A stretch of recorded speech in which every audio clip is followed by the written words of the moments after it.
La parusía.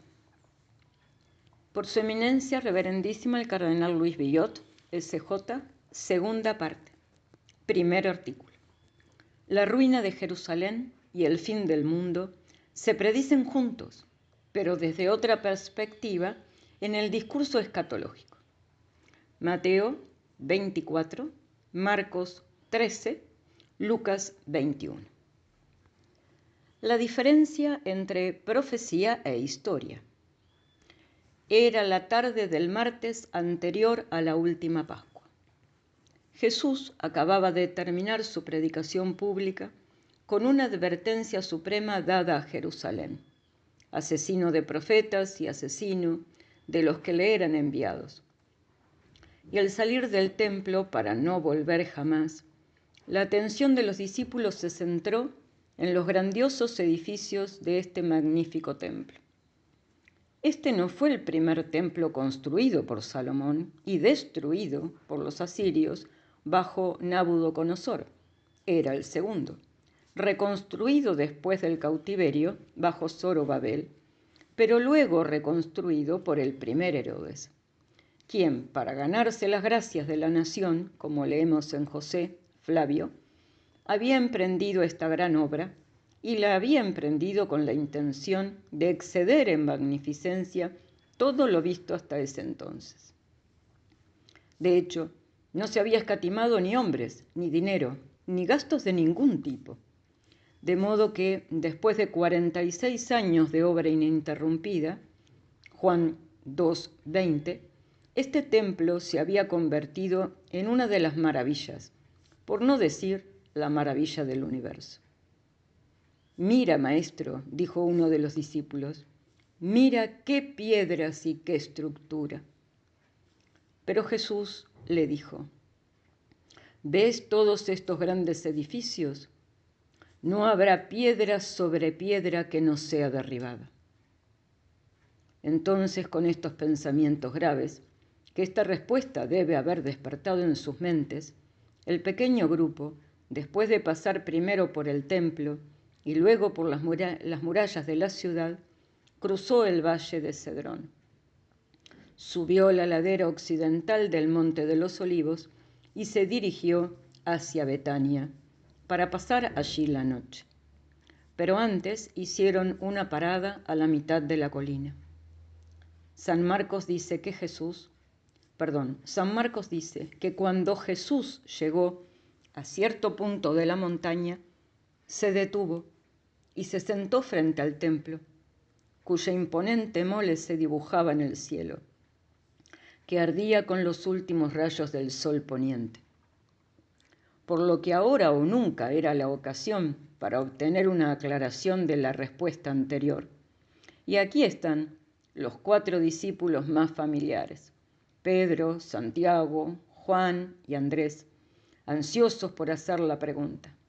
Díganos, ¿cuándo sucederán estas cosas? ¿Y cuál será la señal de tu venida y el fin del mundo? Mateo 24:3.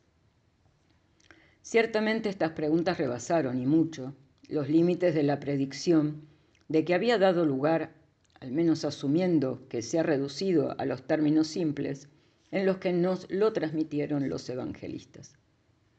En cualquier caso, tal ampliación de la pregunta no nos sorprendería si nosotros pensamos que las ideas que los apóstoles, todavía imbuidos de prejuicios judaicos sobre Jerusalén y su templo, era para ellos más que suficiente para explicar cómo y por qué la ruina de la ciudad santa la vinculaban en su pensamiento al fin del mundo mismo.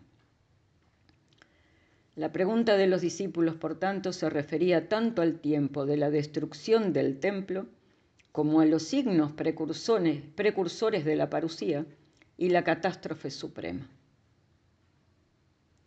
La respuesta del maestro también se ocupará de los mismos argumentos, excepto que esta conjunción de eventos, tan independientes entre sí, que se explica fácilmente en la pregunta de los discípulos, ahora se convertirá en un tema de objeción en la respuesta del maestro.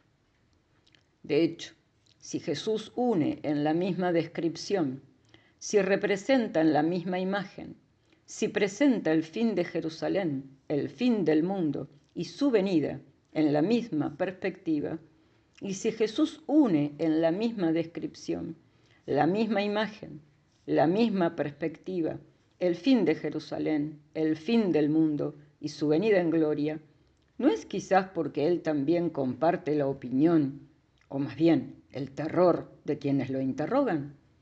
Lo mismo sucede con la opinión que acabamos de notar entre los apóstoles. Y solo por esto, ¿acaso el modernismo no está suficientemente fundado para atribuírselo a él? Esta es al menos la objeción que surge desde el principio, que surge espontáneamente en la mente, antes de cualquier examen detallado del texto evangélico, y cuya solución debe servir de base para todas las explicaciones posteriores. Pero ahora, esta primera solución, que por el alcance que debe tener es de especial importancia, ¿de dónde la deduciremos? Sin más que de la naturaleza misma de la clase a la que pertenece la respuesta de Jesús, porque esta respuesta pertenece al dominio reservado de la profecía. Y entonces el discurso profético no debe compararse con los demás. Tiene su propio camino, una fascinación particular, que toma prestada la manera en que se ve el futuro desde lo alto de la eternidad divina, un conjunto de condiciones que lo colocan en una categoría absolutamente trascendente, sin nada que se le acerque en la literatura profana, ni siquiera en cualquier otra rama de la literatura sagrada. Esto es lo que comúnmente se olvida, y esta es también la razón de la dificultad actual. Quieren explicar las reglas que gobiernan la narración de eventos pasados con la predicción de eventos futuros. En otras palabras, la forma y el estilo de la profecía se confunden con la forma y el estilo de la historia, dos géneros tan absolutamente diferentes entre sí que nada más radical o claro podría imaginarse en términos de diferencia. Esta es la confusión en la que habían caído en los últimos años los de la amplia escuela, quienes bajo el pretexto de que la Biblia no es un libro de texto de historia, sino un código de religión, querían que los escritores sagrados se sintieran muy cómodos con los hechos, que informaban hasta el punto de no tener escrúpulos en modificarlos, ampliarlos y ordenarlos artificialmente, en el mejor de los propósitos dogmáticos o morales que proponían. Esta era una teoría extraña, que chocaba con todo lo que está más profundo en la mente de cualquiera que todavía crea en la inspiración divina de la Escritura, pero que afirmaba autorizar la forma en que estos mismos escritores sagrados se habían comportado al respecto. ¿No se reunieron en el mismo punto de vista profético, como si fueran consecutivos eventos que, sin embargo, tuvieron que estar separados por largos intervalos de tiempo? ¿No hablaron de cosas futuras como cosas presentes o ya pasadas, y a la inversa, cosas presentes o pasadas como cosas que continuarán en un futuro sin fin? Y luego se preguntó, ¿dónde está la razón por la que tales libertades habrían sido apropiadas en la descripción profética solo para dejar de ser apropiadas en la narrativa histórica? ¿Cómo se comprometería la verdad de la Escritura si, por ejemplo, se admite que el Levítico nos da como institución mosaica lo que en realidad habría tenido un origen mucho más tardío, mientras que ya no lo era cuando Isaías llamó a Ciro como ya presente, cuando Jeremías profetizó que Jerusalén sería para siempre el centro de la religión, cuando el ángel predijo que el hijo nacido de María reinaría sobre la casa de Jacob y ocuparía para siempre el trono de su padre David, cuando Jesús mismo mezcló en un mismo diseño las dos catástrofes, la de Jerusalén, que se produciría después de apenas 40 años, y la del universo, que solo se produciría al final de los tiempos. Esta es ciertamente una forma inusual de razonar, y nunca parece que se les haya ocurrido a los exégetas serios. Pero de tantos sofismas acumulados, como a nuestro antojo, solo este debe ocuparnos aquí. ¿Y qué consiste en confundir juntos los dos géneros, el profético y el histórico, a pesar de las evidentes diferencias que los distinguen y que reduciremos a 3 puntos principales? Y en primer lugar, si comparamos la profecía con la historia, veremos que se diferencian de lo que podríamos llamar el punto de vista. El punto de vista de la historia es diferente al de la profecía. El primero se toma del propio plano, donde tienen lugar los acontecimientos de este mundo. El otro está fuera de todo lo que se mide con el tiempo. Ahora bien, ¿quién no sabe que la agrupación y ensamblaje de objetos en la misma porción del campo visual depende esencialmente del punto de observación y también varía según la variación de este punto mismo? Cuando, por ejemplo, los astrónomos reúnen las estrellas de la Osa Mayor, Capricornio o Tauro, en la misma constelación y las agrupan respectivamente bajo una denominación común, no quieren decir, supongo, atribuirles a los espacios celestes las mismas relaciones de cercanía y aparente coordinación que tienen en el campo visual del observador terrestre, y sin tener que mirar tan lejos. ¿No es evidente que los mismos objetos se presentan de forma diferente según se miren desde el plano, uno tras otro, a todas las distancias, o por el contrario, en línea recta desde una cumbre alta y en un ángulo tal que a pesar de las distancias que los separan, se unen al ojo dentro de los límites de un mismo plano y se funden en la unidad de un mismo cuadro? Así es, en proporción, con la perspectiva de la profecía con respecto al de la historia. La historia tiene su punto de vista en la llanura.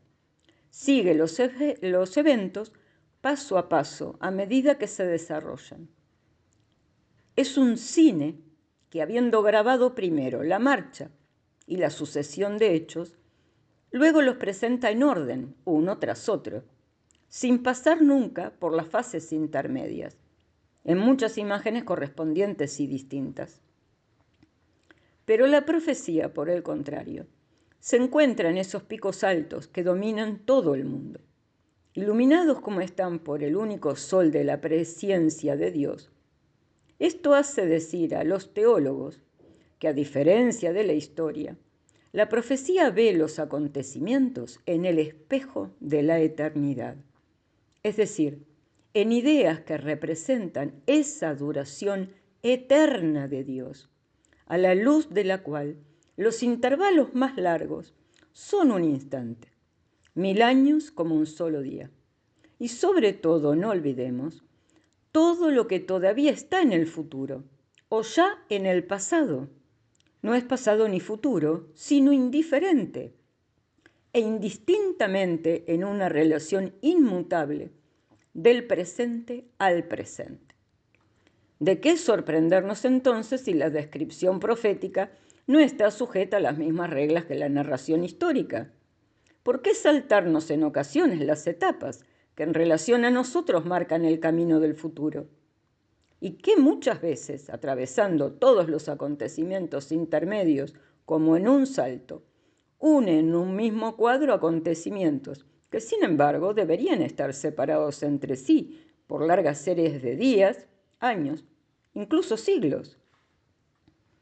Todo esto se debe a las condiciones particulares del punto de vista, como se ha dicho, y las razones intrínsecas, por un lado, y las analogías del mundo físico, por otro, parecerían coincidir en aportar prueba suficiente. Pero eso no es todo. Todavía no es suficiente. Aquí hay una segunda diferencia entre profecía e historia, que sin duda está estrechamente relacionada con la primera, pero que sin embargo es distinta de ella, y que es muy importante tener ante los ojos como complemento necesario a la consideración anterior. ya no se toma desde el punto en el que parte la perspectiva, sino desde el objeto en el que termina. Desde el objeto, digo, que en la profecía se presenta con un horizonte extendido diferente al de la historia. De hecho, si la historia solo conoce los acontecimientos a través de los acontecimientos y en los acontecimientos mismos, los conoce solo en su individualidad particular, diría yo, en su desnuda materialidad, sin ir nunca más allá, sino quizás con conjeturas, inducciones, opiniones o conjeturas, aclaraciones, perteneciendo, si se quiere, a la filosofía de la historia, pero sin entrar en la perspectiva de la historia misma. De ello se sigue que el objeto próximo de la historia es también su propio y único objeto, que este objeto se limita necesariamente a hechos desnudos, como sucedieron, en el mismo orden en que sucedieron, y que finalmente, en lo que respecta a la conexión de acontecimientos entre ellos, la historia como tal no conoce más que la conexión pura y simple del orden cronológico. Pero la condición del objeto de la profecía es muy diferente ahora. El objeto de la profecía como tal está en el futuro y el futuro es absolutamente incognoscible en sí mismo. El futuro, como ya hemos dicho, solo puede leerse en la presciencia infinita de Dios, en los planes de su providencia soberana, en las disposiciones de su sabiduría ordenada, en esas razones eternas que miden toda la evolución de los siglos y que desde las profundidades divinas en las que están escondidas, se proyectan, por así decirlo, y se reflejan en el espíritu del profeta. Y si este es el entorno en el que la profecía encuentra y alcanza su objeto, qué maravilloso que la presente, incluso en las condiciones adecuadas para este mismo entorno, es decir, ya no en su individualidad desnuda y simple, sino con los pros y los contras que te son dadas por orden del plan providencial. Ahora bien, en este orden del plan providencial, en este ordenamiento de sabiduría infinita, toda la economía de las cosas se ordena con maestría y arte incomprensibles. Los acontecimientos se mantienen unidos y conectados de una forma distinta a la mera continuidad o simultaneidad cronológica. En particular, tienen una modalidad de conexión que se buscaría en vano en otra parte, porque proviene solo del poder divino, una modalidad que también pasa a primer plano en el tema que tenemos ante nosotros, porque pertenece especialmente al género profético del que constituye una categoría especial. Es el camino que toda tradición basada en la Escritura reconoce entre los hechos pertenecientes a las distintas fases de la religión, desde su primer inicio en el Antiguo Testamento hasta su última consumación en la gloria. Un camino de conexión que consiste en una relación entre dos, la figura y la cosa representada, que hace de los sucesos precedentes a los siguientes, que es la sombra para el cuerpo, que es la silueta para el perfil, que es la imagen para la realidad, que es el boceto y el contorno mostrado de antemano, es por el gran trabajo completo y definido que vendrá después. ¿No dice San Pablo que lo que le sucedió al pueblo judío le sucedió en forma de imagen? Todavía, que en la ley antigua había una sombra de lo que vendría, pero que la realidad se encuentra en Cristo.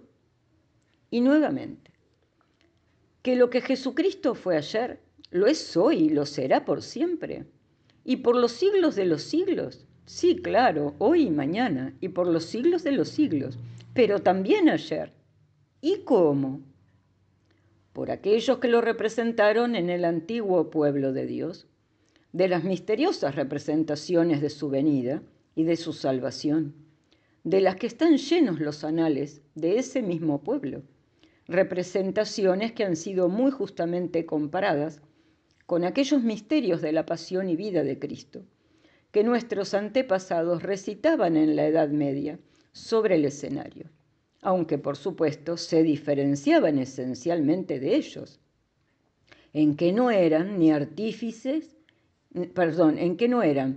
artificiales ni ficticios, sino que formaban parte del tejido de la historia, o más bien constituyeron la historia del propio Israel en sus personajes más ilustres y sus acontecimientos más importantes.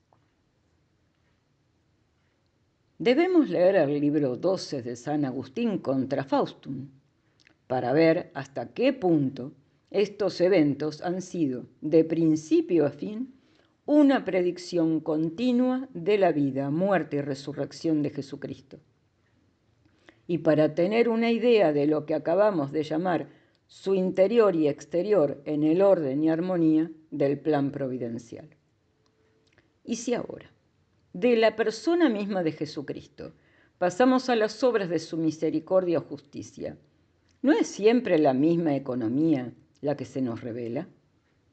Este es el reino de Dios, que tendrá su consumación final solo en la resurrección de los muertos, en la vida de la era futura, pero ya ha tenido su primer establecimiento en la tierra, principalmente a través de la predicación del Evangelio y desde la fundación de la Iglesia. Y este primer asentamiento fue a su vez precedido por una preparación y un borrador de los largos siglos de duración. Ahora, entre este bosquejo distante y la realización lograda en la plenitud del tiempo, ¿no es fácil ver y notar la misma conexión que arriba? Cuando, por ejemplo, el arca del pacto se fue al desierto a la cabeza de las 12 tribus, cubierta por la nube en la que Dios escondió su presencia. Cuando se detuvo para detenerse y el pueblo acampó alrededor de ella en ese perfecto orden tan bien descrito por Bossuet en su inmortal exordio del sermón sobre la unidad de la Iglesia, cuando Balaam, contemplando este espectáculo desde las alturas del Moab, exclamó con éxtasis: «¡Qué hermosas son tus tiendas, oh hijo de Jacob! ¡Qué hermosos son tus pabellones, oh israelitas!». ¿No es cierto que Israel ya era el reino de Dios en la imagen? Y cuando más tarde esta misma arca, reconquistada por los filisteos, fue llevada con gran pompa de sacrificios y ceremonias al monte Sión, ¿no era la imagen del Señor tomando posesión de su trono entre los suyos? Y a ambos lados, la magnificencia de las descripciones, la exuberancia del entusiasmo, la exageración incluso del lirismo profético, nos advierten que la perspectiva del profeta se extendía mucho más allá del hecho material del momento, hacia aquellas realidades, aún distantes, de las que estaba la imagen. ¿Y el anuncio? En el final, la misma observación se puede hacer sobre las grandes manifestaciones de la justicia, que son las obras sublimes de Dios. El juicio final y solemne contra el mundo y el infierno se pospone para el último día. Esto está claro. Vuelvo a repetir. En el final, la misma observación se puede hacer sobre las grandes manifestaciones de la justicia, que son las obras sublimes de Dios. El juicio final y solemne contra el mundo y el infierno se pospone para el último día. Esto está claro. Se corta aquí y retomo un instante después. En el final, la misma observación se puede hacer sobre las grandes manifestaciones de la justicia, que son las obras sublimes de Dios, el juicio final y solemne contra el mundo, y el infierno se pospone para el último día. Esto está claro. Pero el mundo ya está sintiendo su acercamiento en el derrocamiento de su grandeza y sobre todo en la destrucción de los orgullosos imperios y ciudades enemigas de Dios. De ahí, por tanto, estas imágenes aparentemente exageradas, que a menudo se encuentran en la descripción de estas catástrofes. El sol y las estrellas se oscurecieron, la tierra se estremeció hasta sus cimientos, las estrellas cayeron del cielo y los cielos se alejaron como un libro. Estas audaces metáforas están llenas de idoneidad y precisión a medida que la mirada se extiende hacia la futura ruina del universo, dibujado en proporciones más pequeñas, en el de un reino limitado. Esto, por tanto, como objeto de la profecía, y precisamente porque es visto por el profeta en el espejo de la eternidad y contemplado por él en las armonías del plan providencial, a menudo se presenta con una extensión de perspectiva que no está presente en la actualidad, todo en el centro de la historia. Esto explica la singularidad, a primera vista tan extraña, pero tan frecuente en la escritura, de la fusión en una misma predicción de hechos y personajes que no deberían tener conexión entre ellos, ni en base a la cronología, ni en el orden de la cadena, causas y efectos naturales, que si en la narración histórica el objeto conserva siempre y necesariamente su unidad cercana y se despliega en un solo plano que encierra un solo horizonte, ocurre, por el contrario, que en el oráculo profético el objeto se bifurca y se divide en dos distintos, uno más distante, donde tiene lugar el evento principal y primario, ocupando como tal el fondo de la perspectiva, el otro más cercano, del cual el evento, aún que podría llamar una escena adelantada, es anterior a la principal, según el orden del tiempo, pero ordenada por Dios en la perspectiva de su providencia para ser la figura, el tipo, el boceto y por tanto también el preludio vivo. Esto es lo que observa San Jerónimo sobre una profecía de Daniel, capítulos 11 y 12, relativa por proximidad temporal a Antíoco Epífanes, pero en una perspectiva lejana dirigida al anticristo. La costumbre de la escritura es preceder, con figuras de cosas, la verdad de los acontecimientos futuros. Por eso el Salmo 71 se titula de Salomón para Salomón. Y sin embargo, todo lo que allí se dice no puede estar de acuerdo con Salomón, pero la profecía se cumplirá en Salomón como en la sombra y en la imagen de la verdad, para ser realizada más perfectamente en el Salvador. Y esto se comprenderá mejor mediante una elegante comparación proporcionada por uno de los principales, y esto se comprenderá mejor mediante una elegante comparación proporcionada por uno de los principios de la exégesis moderna, del que ya hemos tomado prestadas muchas de las consideraciones anteriores. Imagínense, dice, 2 edificios de tamaño desigual, pero que ofrezcan la misma distribución de habitaciones, patios, pasillos, etc. El más pequeño, más cercano a ti, está situado de tal manera que si fuera tan transparente como el cristal, tu ojo captará los contornos y líneas correspondientes al lugar más grande detrás. Si por el contrario esta transparencia es velada, irregular e intermitente, necesitarás alguna combinación para completar en tu mente la imagen del gran edificio, de la que no podrías dudar de su existencia ni de su disposición principal. Lo mismo ocurre con un oráculo, con un objeto doble.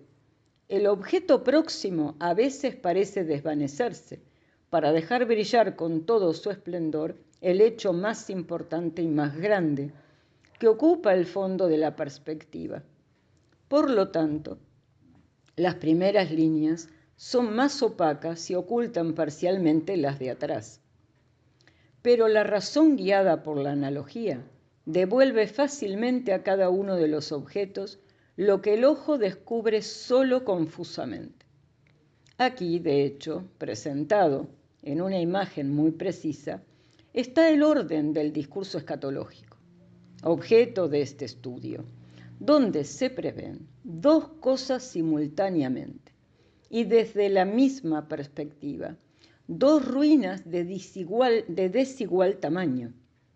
La próxima ruina de Jerusalén, como castigo por el crimen de los deicidas que no quisieron recibir ni reconocer a Cristo, y la ruina suprema, aún escondida en un futuro impenetrable, como castigo por el crimen del mundo apóstata, que habiéndolo conocido, finalmente lo rechazó.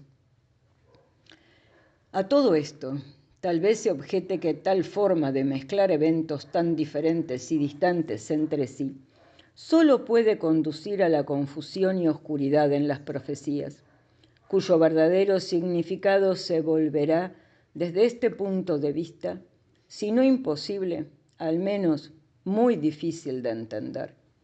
Se objetará, pero en vano, y creo que la dificultad, reducida a sus verdaderas proporciones, se resolvería a los ojos de quien poco haya pensado en la condición y la razón de ser de las profecías, en el propósito asignado a ellos, en los fines que Dios les propone al dictarlos.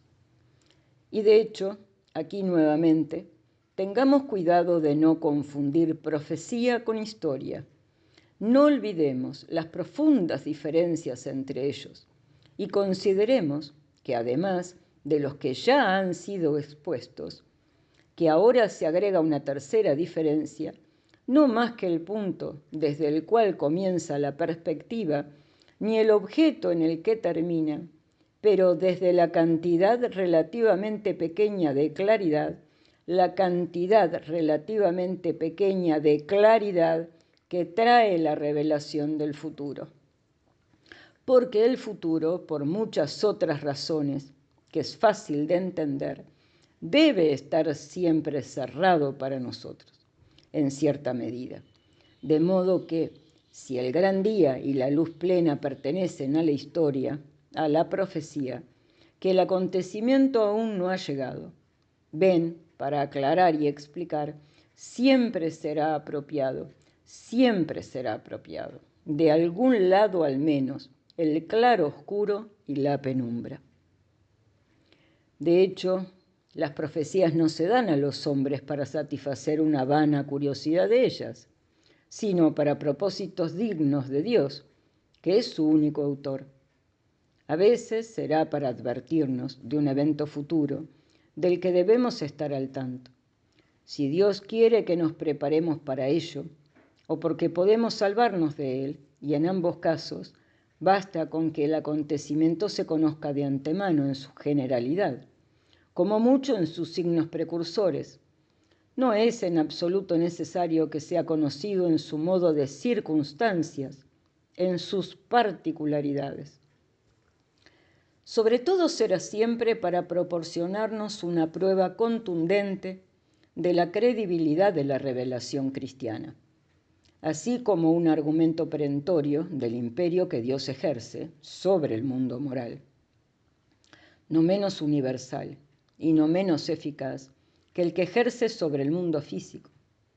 Un imperio en cuya virtud no pasa nada, ni pequeño ni grande, que no esté previsto, organizado, querido por él. Querido, quiero decir. de diversas formas de la voluntad, según la calidad de los objetos, pero hablando absolutamente siempre deseados. Corto acá y tengo que retomar. Sobre todo será siempre para proporcionarnos una prueba contundente de la credibilidad de la revelación cristiana, así como un argumento perentorio del imperio que Dios ejerce sobre el mundo moral, no menos universal y no menos eficaz que el que ejerce sobre el mundo físico. Un imperio en cuya virtud no pasa nada, ni pequeño ni grande, que no está previsto, organizado, querido por él. Querido, quiero decir, de diversas formas de la voluntad, según la calidad de los objetos, pero hablando absolutamente, siempre deseados. Además, ahora, para lograr esto, basta con que una vez acaecidos los hechos, se reconozca en la profecía que los precedió el anuncio cierto de ellas, sin que haya sido necesario haberlos visto claramente al principio. Además, una visión anticipatoria podría, en varios casos, tener un inconveniente considerable, que debilitaría indudablemente la fuerza de la prueba. El de dejar la puerta abierta a la sospecha de que el cumplimiento de la predicción fue efecto de voluntades decididas a ajustarse a ella y, por lo tanto, el resultado puro y simple de la industria humana. En cambio, la mayoría de las veces, las mismas personas en las que se cumplen las profecías e incluso quienes las cumplen no comprenden su misterio ni la obra de Dios en ellas. Y así se prepara una prueba de la divinidad de la profecía, tanto más convincente cuanto más artificial y natural es. Prefacio del Apocalipsis 17 a 20. De todas estas consideraciones se desprende que una cierta sombra de misterio debe envolver la mayoría de las profecías. También se sigue, y como consecuencia, que si la escisión del objeto en la forma explicada anteriormente es la causa de alguna oscuridad, la objeción que se pretendería extraer de él, lejos de ser válida, sería enteramente falsa. Pero lo que debemos observar, sobre todo aquí, es que lo que ya es cierto en una tesis general, y aparte de cada caso al que se hace referencia de manera más particular, lo es aún más, tan pronto como surge la cuestión del día del juicio y de la consumación de los siglos, porque entonces a las razones comunes, que se aplican indistintamente a todo velo del futuro, se añaden razones especiales, muy expresamente marcadas en el Evangelio. De hecho, vemos en el Evangelio, figurado como un elemento moral de primera importancia, así como la certeza absoluta de un futuro regreso, cuando Jesucristo regresará en gloria y majestad para juzgar al mundo, la completa incertidumbre del tiempo, día y hora en donde tendrá lugar. Esto es algo que por designio expreso de Dios debe permanecer oculto y encerrado en un secreto impenetrable de todas las criaturas, incluso de los ángeles del cielo. Nadie lo sabe, ni siquiera los ángeles del cielo, sino solo mi Padre.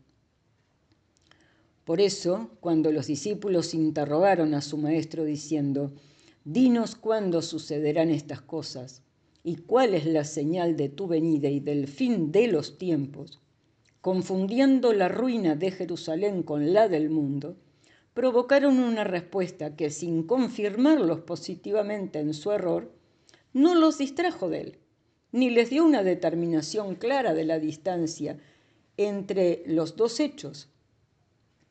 Una respuesta que, basada en lo que estos mismos hechos deben tener en común, más que en sus peculiaridades de desplazamiento, dejaría deliberadamente el campo abierto a todas las conjeturas. Y tal fue precisamente la respuesta que recibieron, de tan admirable destreza y arte. en la que, como ya se ha dicho, Jesús fusionó las dos ruinas en un solo marco, un poco como esos pintores que después de haber pintado con colores vivos, quien es el tema principal de su pintura, todavía trazan en él, en una distancia oscura y confusa, otras cosas más alejadas de ese objeto. O mejor aún, y para hablar con rigor de precisión, a la manera de los profetas del Antiguo Testamento, que trazaron en una predicción otra predicción más profunda, proponiendo el próximo evento figurativo en unión con el evento figurativo. No importa hasta qué punto en el futuro lo fue, y siempre por razones distintas a cualquier conexión entre el tiempo o época de uno y el tiempo o época del otro.